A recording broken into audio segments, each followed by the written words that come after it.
के पास है, यहाँ भी हमें जाने का अवसर मिला। बाबा ने सभी जगह बुला बुला के कथा कराई है, माला हमने चढ़ाई, माल उसने दिलाया है, कथा हमने करी और सबका जीवन बनाया है।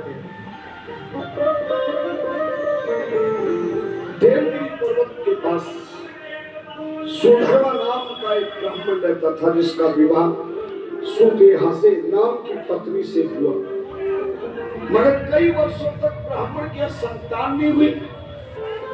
ज्योतिषाचार्यों और वैद्याचार्यों ने कहा कि सुदेहा के शरीर में संतान पैदा करने की शक्ति नहीं, अगर सुधर्मा ब्राह्मण तू दूसरा विवाह करे तो तुझे संतान पैदा हो सकती है। तब सुदेहा पत्नी ने अपने पति के भले के लिए अपनी छोटी बहन, जिसका नाम कुसुमा था, उससे अपने पति का विवाह करा दिया ताकि खानदान में संतान पैदा हो सके। ऐसी धर्म पत्नी मिलना बहुत मुश्किल है।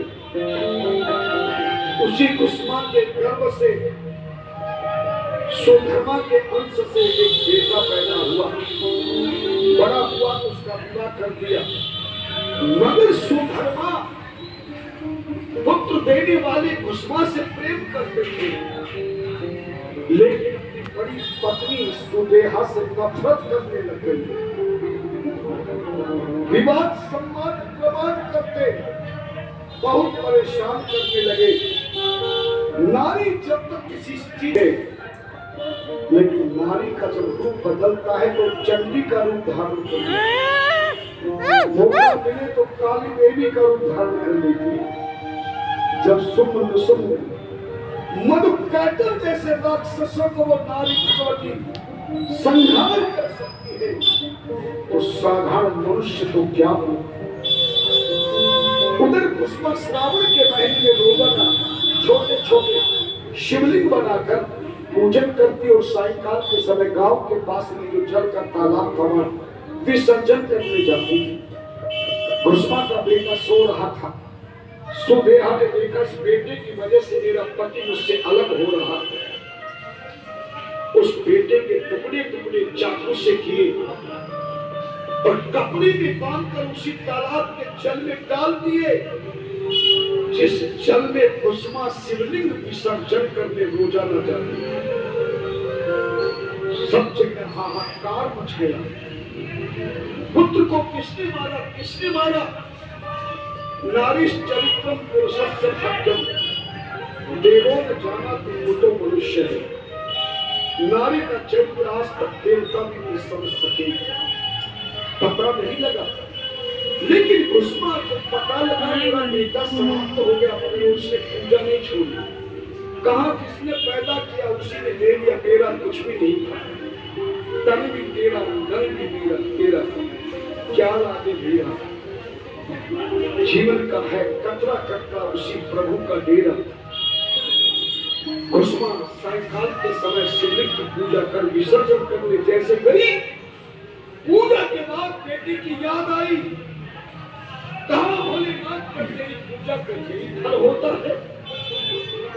एक माँ बेटे की रक्षा के लिए पूजा कर रही है और तूने मेरी कौम को उजाड़ दिया। अगर उजाड़ना था तो बसाया क्यों था? अब मैं बेटे के बिना क्या करूंगी तेरी पूजा? तेरे इस तालाब में डुबकी लगा के आत्महत्या कर लेती हुई। जैसे कुसुमा ने छलांग जल में लगाई, तब कुसुमा को किसी ने दोनों हाथों से उठाया। बाहर लाकर देखा तो मेरे प्रभु खड़े हैं, चरणों में गिर गए। प्रभु आपने मेरे बेटे को क्यों मारा? हो मेरा बेटा तेरी बड़ी बहन ने मारा है। कहीं तो सुदेहा को श्राद्ध करो। ऐसा कठोर दिल वाली तेरी बहन अभी इसी समय पत्थर की सिरा बन करके रही। शिव के चरणों में गिर